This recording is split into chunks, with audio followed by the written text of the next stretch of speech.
साजो सामान मुकम्मल नहीं था जो रेस्क्यू कर सकते। घंटा तो लगा दिया उन्होंने आते-आते और घंटा लगा दिया थोड़ा बहुत यहाँ वहाँ कभी रस्सा फेंक। नाज़रीन, मैं हूँ आपका मेज़बान शाहिद खान और आप देख रहे हैं डीएसपी न्यूज़।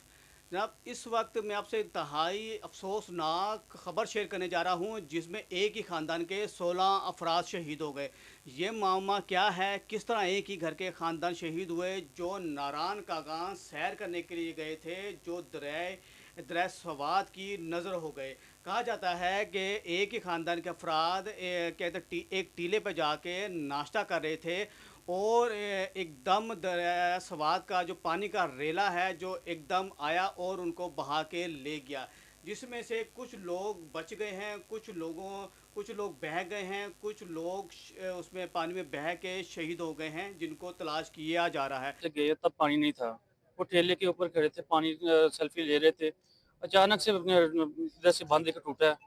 पानी का बहाव इतना तेज हो गया कि उधर के उधर ही खड़े रह गए। रेस्क्यू वालों को बहुत दफा सवात में डूबने वाले सयाहों का ताल्लुक सियालकोट से था। सियालकोट के इलाके डस्का थे।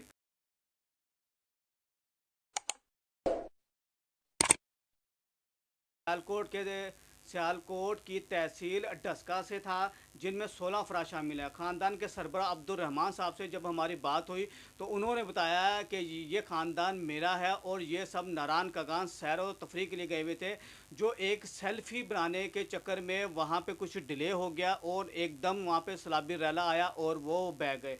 जो अब्दुल रहमान साहब जो अब्दुल रहमान साहब जो उनके जो सरबराह हैं, उन्होंने कहा कि दरिया सवाद में बह जाने वालों में मेरी बहू और इसकी 4 पोतियाँ भी शामिल हैं, यानी कि उनकी बहू भी शामिल है और जो उनकी जो पोतियाँ थी 4 वो भी शामिल हैं और बह जाने वालों में मेरी बेटी यानी कि उनकी एक बेटी और 4 नवासियाँ भी शामिल हैं।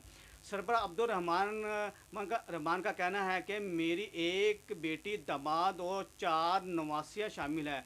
जब हमारे वहाँ के चीफ सेक्रेटरी से बात हुई तो उनका कहना था कि अब तक 9 अफराद की जो लाशें हैं वो निकाली जा चुकी हैं और जो जहां भाग सयाह की तादाद 8 हो गई है और जिसमें से 7 अफराद लापता हैं। अगर हम बात करें वहाँ पे जो मौजूदा जो ऐनी शाहिदीन थे उनका क्या क्या कहना था, उनका कहना था कि ये जो मुकामी जो सयाह जो लोग आए हुए थे वहाँ पे तकरीबन एक टीले पे इकट्ठे हो गए थे। उससे पहले वो नाश्ता कर रहे थे। जब पानी का बहाव वहाँ दरिया का बहुत ज़्यादा बढ़ गया तो वो एक टीले पे चले गए और उस टीले पे जाके खड़े हो गए और वहाँ पे काफ़ी देर तक मदद के लिए पुकारते रहे। लेकिन जो वहाँ के कहा जाता है 1 घंटे तक वो अपनी मदद के लिए पुकारते रहे, लेकिन जो मुकामी लोग थे वो वहाँ पर आए और उसमें से कुछ 3 अफराद को बचा लिया। तो देखते-देखते सारा कुछ हमारी फैमिली से 2 सिस्टरें थी। एक सिस्टर के थे 4 बच्चे, एक सिस्टर के थे 2 बच्चे और उन दोनों सिस्टर की एक भाभी थी। वो उस भाभी के भी 3 बच्चे थे और एक भाभी थी। टोटल अफराद 10 हैं।